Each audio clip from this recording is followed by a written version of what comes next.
subscribe, like, comment, and share. Sejak kapan Palestina berjasa? Sejak kapan? Weh, belajar lagi mau-maunya aja dibohongin Ustadz 212, ya ampun. Kalian inget nggak Masjidil Aqsa? Apa kalian? Palestina, Palestina. Israel yang benar.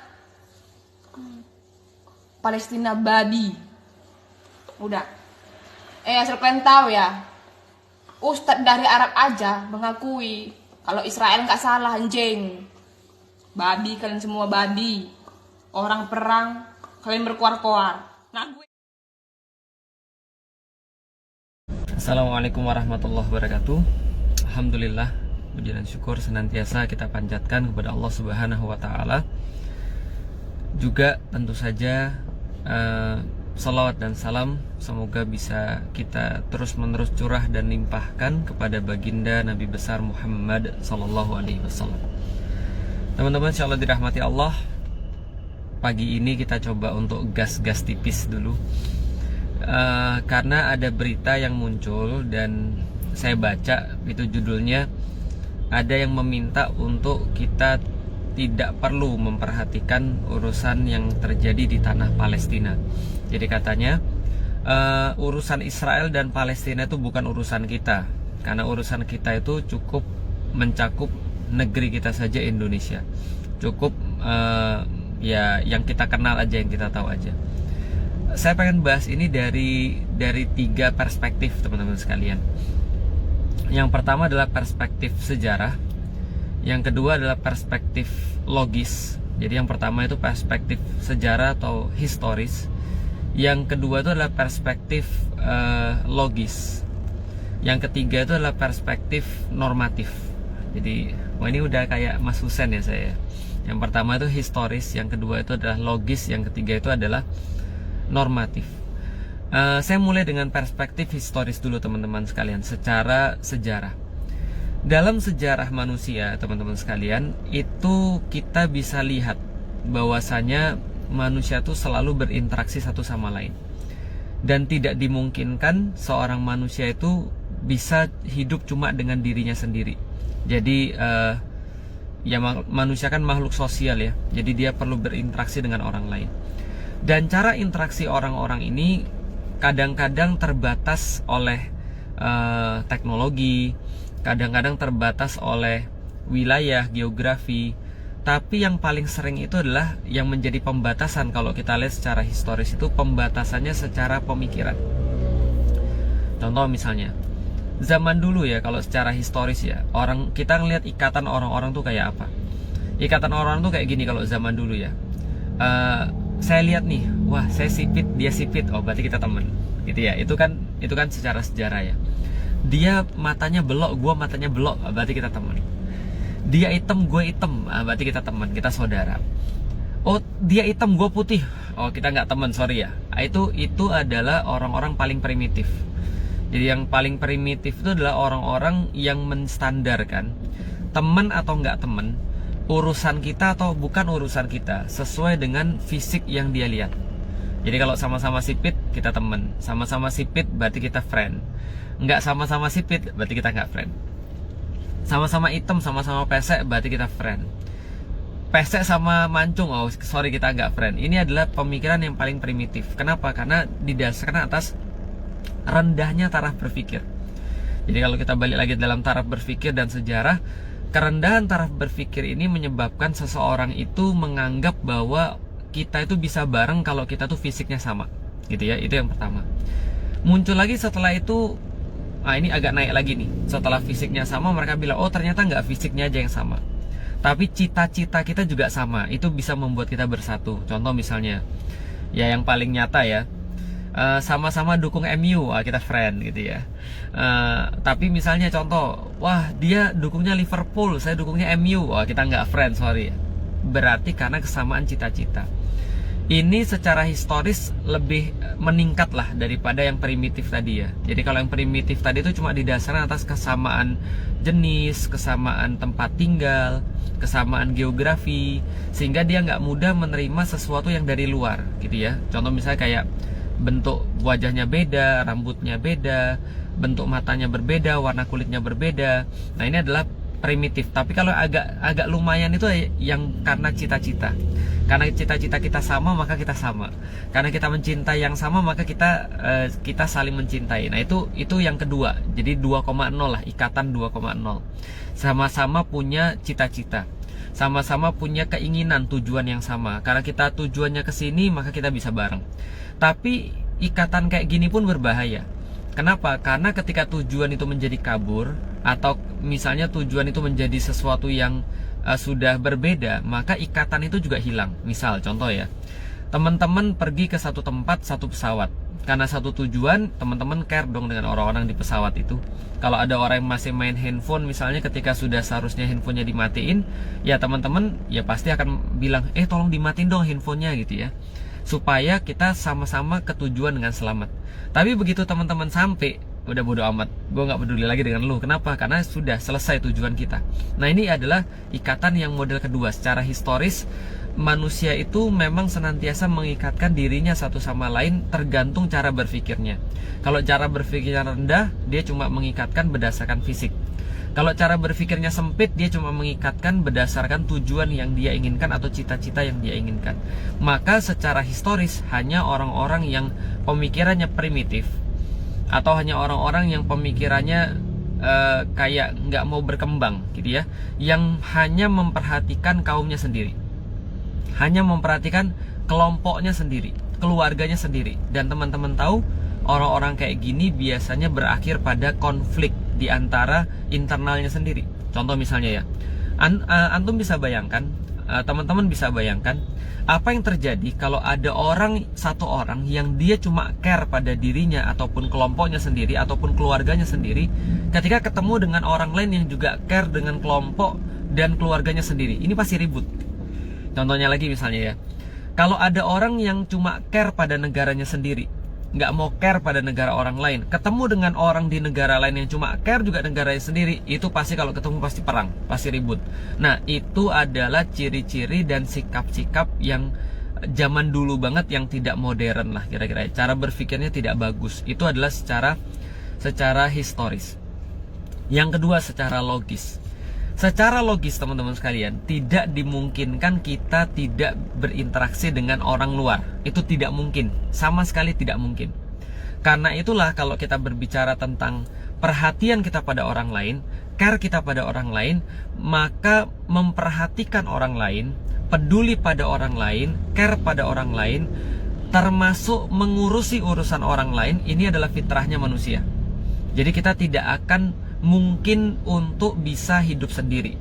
Maka kita lihat Indonesia itu ketika mau merdeka, ya pasti ada bantuan daripada negeri-negeri yang lain, pasti ada sokongan daripada hal-hal yang lain. Contoh misalnya yang paling nyata aja, Indonesia itu merdeka ada satu poin penting, yaitu adalah resolusi jihad yang dikumandangkan oleh Kiai Haji Hadratus Syekh Hasyim Asy'ari.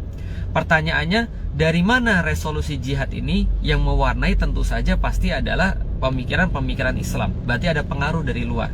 Contohnya lagi misalnya, ketika Indonesia itu merdeka, yang ngakui juga dari negeri-negeri yang lain, karena perlu pengakuan. Yang ngakuin siapa? Palestina, Mesir, dan seterusnya. Maka ini adalah menjadi satu ya secara logik itu ya, manusia perlu orang yang lain. Manusia pasti akan berinteraksi dengan orang yang lain. Kalau kita tidak mendukung yang satu, kita pasti mendukung yang lain. Kalau kita tidak termasuk masalah, kita pasti termasuk solusi. Kalau kita tidak termasuk solusi, pasti kita termasuk masalah. Maka secara logis tidak mungkin kita tidak terlibat dengan urusan orang lain. Pun yang ngomong juga pasti peduli dengan urusan orang lain. Karena itulah sebenarnya dia juga pasti akan care dengan apa yang terjadi di Cina, apa yang terjadi di Amerika, apa yang terjadi di politik regional seperti Malaysia, Singapura gitu ya, Thailand, Vietnam, dan seterusnya, Australia. Dan itu adalah termasuk bagian daripada ya common awareness gitu loh maksudnya. Jadi sebuah awareness yang bersifat normal gitu loh maksudnya. Jadi itu adalah yang kita bisa lihat. Nah, itu yang kedua secara logik. Yang ketiga, secara normatif. Nah, saya pengen bagi dua secara normatif. Pertama, apa yang Allah ajarkan kepada kita di dalam Islam. Yang kedua adalah apa yang kita bisa lihat di pembukaan Undang-Undang Dasar sendiri. Nah, coba ya, Sering kan ada yang dengar Felix Xiao itu anti NKRI ya. Saya bacain pembukaan Undang-Undang Dasar yang selalu kita dengar pas kita lagi upacara. Tentu saja dengan sebuah asumsi bahwa Anda tidak tidur ketika upacara atau Anda tidak bolos ketika upacara gitu ya. Apa yang kemudian yang kita dengar selalu? Pembukaan Undang-Undang Dasar 1945 Negara Republik Indonesia. Apa kemudian dibukanya? Bahwa sesungguhnya kemerdekaan itu adalah hak segala bangsa. Dan oleh karena itu penjajahan di atas dunia harus dihapuskan karena tidak sesuai dengan pri kemanusiaan dan pri keadilan. Itu yang kita baca teruskan ya, tanpa teks loh, gitu kan ya. Itu letaknya di atas, paling atas. Iya jelas paling atas itu. Gara-gara Ustadz Adi ini gitu. Jadi ini adalah yang kita baca teman-teman sekalian, bahwa penjajahan di atas dunia itu harus dihapuskan. Karena apa? Karena di awal-awal sudah dikatakan kemerdekaan itu adalah hak segala bangsa.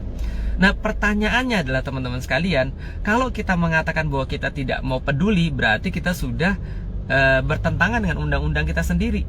Karena ada di situ untuk apa didirikan pemerintahan atau negara Republik Indonesia, untuk mencerdaskan kehidupan bangsa, gitu kan ya, mensejahterakan kehidupan umum, dan turut berperan aktif dalam perdamaian dunia, kan itu kan ada gitu ya, ada yang terakhir ya, berperan aktif dalam perdamaian dunia. Nah perdamaian dunia itu maksudnya apa? Ya ini salah satu contohnya. Dan saya udah jelasin bahwa yang terjadi di sana tuh bukan perang. Kenapa bukan perang ya? Teman-teman lihat aja lah, coba buka Instagramnya Sahabat Al-Aqsa ya. Di situ ada kompilasi data berapa orang-orang yang menjadi korban dari Israel dan berapa korban daripada orang-orang Muslim di Palestina, di Baitul Maqdis. Itu nggak imbang banget. Kenapa? Ya itu bukan perang pak, itu namanya penjajahan, itu namanya pembantaian gitu loh maksudnya. Contoh, mau nggak sih orang-orang di Nusantara dikatakan dulu Nusantara itu perang dengan Belanda? Kapan perangnya? Orang kita dijajah gitu ya.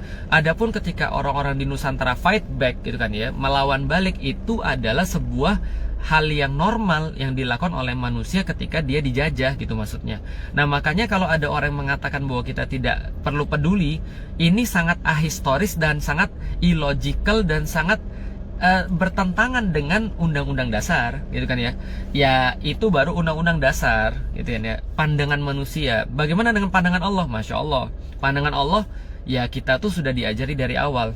Manusia itu bukan hanya dikelompokkan hanya karena kesamaan fisik, bukan hanya dikelompokkan karena kesamaan cita-cita, tapi yang paling besar pengelompokan manusia itu karena kesamaan mereka dalam pengakuan mereka terhadap Allah Subhanahu wa Ta'ala. Maka Allah menggariskan innamal mu'minuna ikhwah, sesungguhnya orang-orang yang beriman, mereka yang mau untuk mengimani Allah Subhanahu wa Ta'ala, maka mereka sangat-sangat bersaudara satu sama lain. Tidak perlu kesamaan fisik lagi, tidak perlu kesamaan cita-cita lagi. Selagi Anda dan saya sama-sama bersyahadat asyhadu an la ilaha illallah, maka Anda adalah saudara saya dalam keimanan. Maka saya belum pernah ketemu teman-teman sekalian yang sekarang live bareng saya, tapi saya mencintai antum semuanya. Saya mencintai orang-orang muslim semuanya, saya mencintai orang-orang mukmin semuanya, dan saya berharap mereka membela saya kelak nanti di yaumil kiamat, karena saya tahu bahwa keimanan ini akan menyebabkan persaudaraan di antara kita, tidak hanya di dunia tapi juga di akhirat. Bahkan Rasulullah Shallallahu Alaihi Wasallam memperingatkan bagaimana efek daripada persaudaraan ini. Rasulullah Shallallahu Alaihi Wasallam menyampaikan, man asbaha walam yahtam bi amril muslimina falaisa minhum. Maka siapa saja yang bangun pagi lantas tidak peduli dengan urusan kaum muslimin yang terjadi, termasuk apalagi saudara-saudara kita yang sedang dizolimi di tanah Palestina, di Baitul Maqdis, maka mereka bukan bagian daripada mereka. Bukan orang-orang ini yang tidak peduli, bukan bagian daripada orang muslim, bukan bagian daripada muslim. Kenapa? Karena mereka tidak peduli. Kok bisa begitu? Karena Allah mengatakan sesungguhnya orang-orang muslim itu seolah-olah seperti ka'annahum bunyanum marsus, seperti kemudian batu-batu yang tersusun kokoh, sehingga mereka saling melindungi satu sama lain. Mereka saling menutupi satu sama lain, menutupi aib, menutupi kesalahan, dan menutupi kekurangan-kekurangan. Termasuk ketika mereka sedang mendapatkan kezoliman, kita harus kemudian berusaha membantu mereka. Itu yang dikatakan orang muslim, Rasulullah Shallallahu Alaihi Wasallam menegaskan seperti jasad yang satu gitu loh, maksudnya kayak saya kemarin ini baru luka gitu ya, ini luka ini satu, seluruh badan saya ngerasa. Kenapa? Karena luka yang satu itu mempengaruhi seluruh badan saya. Begitu pula dengan kaum muslimin, ketika satu terluka maka yang lain pasti akan terluka. Kalau nggak terluka berarti Anda bukan bagian daripada badan itu, gitu maksudnya. Nah berarti ini adalah secara normatif dalam pandangan Quran dan Sunnah, bahwasanya kita bukan hanya tidak boleh tidak perhatian pada orang muslim itu sudah bagian daripada maksiat. Makanya ingat Rasulullah Shallallahu Alaihi Wasallam pernah menyampaikan satu hadis tentang satu kaum yang diazab oleh Allah Subhanahu Wa Taala. Teman-teman masih ingat kan? Seperti apa kaum itu? Kaum itu berantakan, kacau, maksiatnya luar biasa. Lalu Allah mengutus malaikat untuk mengazab mereka. Sampai di situ malaikat balik lagi lalu berkata pada Allah, ya Allah, ini orang-orang ada yang sholat ya Allah. Ini ada satu di antara mereka yang sholat, bersujud dia, kepalanya ditaruh di tanah menyembahmu ya Allah. Kami nggak bisa mengazab sementara ada orang yang beribadah kepadamu ya Allah. Maka Allah katakan, turun lagi ke situ, azab kaum itu semuanya, mulai dari mukanya orang yang bersujud kepadaku dan dia diam dengan seluruh orang-orang yang bermaksiat itu. Paham ya?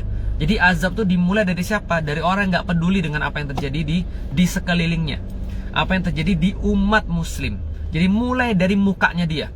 Loh kenapa kata malaikat? Karena mukanya bisa tenang dan tidak memerah ketika orang-orang bermaksiat kepadaku, ketika orang-orang melakukan kezoliman kepadaku. Itu kata Allah yang disampaikan oleh Rasulullah. Artinya apa? Kalau Anda nggak peduli ya keterlaluan aja. Maksudnya ya gimana ya teman sekalian ya. Ya oke lah, terserah sih kalau Anda nggak mau bersuara, terserah sih kalau Anda cuma mau diem. Tapi mbok ya jangan melemahkan, mbok ya jangan mengatakan hal-hal yang justru kontraproduktif. Kalau nggak ngerti, mbok ya diem. Kalau nggak paham, mbok ya belajar. Tapi jangan sampai mengatakan perkara-perkara yang justru menyebabkan ya Anda dan orang-orang yang mendengarkan Anda itu jatuh ke dalam satu kesalahan. Gitu loh maksudnya. Artinya ya ini yang bisa kita lihat. Jadi ya secara apapun ya itu pernyataan yang fail menurut saya. Jadi secara apapun itu pertanyaan yang fail. Pernyataan yang fail secara perspektif apapun, mau perspektif historis, mau perspektif logis, mau perspektif normatif, itu semuanya fail. Artinya apa teman sekalian? Ya teman-teman sekalian ya apapun yang teman-teman bisa lakukan. Kita nggak mengharuskan teman-teman donasi kok. Kita nggak mengharuskan teman-teman untuk pergi ke sana kok. Juga mereka juga bilang ya kalian nggak usah kesini, udah biar kami aja yang di sini berjuang. Kenapa ya? Kalian paling bikin repot sini, tiba-tiba di sini pilek atau tiba-tiba di sini masuk angin gitu kan ya? Karena nggak ada yang jual nggak ada yang jual lontong sayur di situ. Jadi artinya ya enggak kok, cuman kan doa kan bisa kan ya. Atau kalau enggak ya cuma sekedar dalam hati aja. Kalau memang taruhlah kita takut untuk berinteraksi atau apa, takut untuk menyampaikan pendapat kita tentang Palestina, minimal kita kan bisa doa di dalam hati kita. Tapi kita jangan mengucapkan sesuatu yang kontraproduktif, apalagi kemudian sampai dibawa-bawa pada narasi-narasi lain yang nggak penting. Sementara Israel itu terus membunuhi manusia-manusia yang ada di Palestina, manusia-manusia Muslim yang ada di Baitul Maqdis, dan menunjukkan kepongahan serta kesombongan. Nah ini tentu saja bukan jati diri bangsa Indonesia yang tidak bisa untuk diam ketika melihat kezoliman. Karena itulah orang-orang di Indonesia mereka melawan ketika ada penjajahan, ketika ada kezoliman. Jadi itu aja teman-teman sekalian. Insya Allah nanti saya coba akan buatin video lengkapnya. Mudah-mudahan ada kesempatan. Kalau enggak ya mudah-mudahan video ini bisa menjadi satu pengganti bagi teman-teman sekalian. Dan mudah-mudahan kita semuanya tidak termakan dengan fitnah-fitnah, syubhat-syubhat, sehingga kita menelantarkan saudara-saudara kita sendiri. Ingat teman-teman sekalian, ketika melihat satu narasi, lihat ujung narasi ini mau kemana.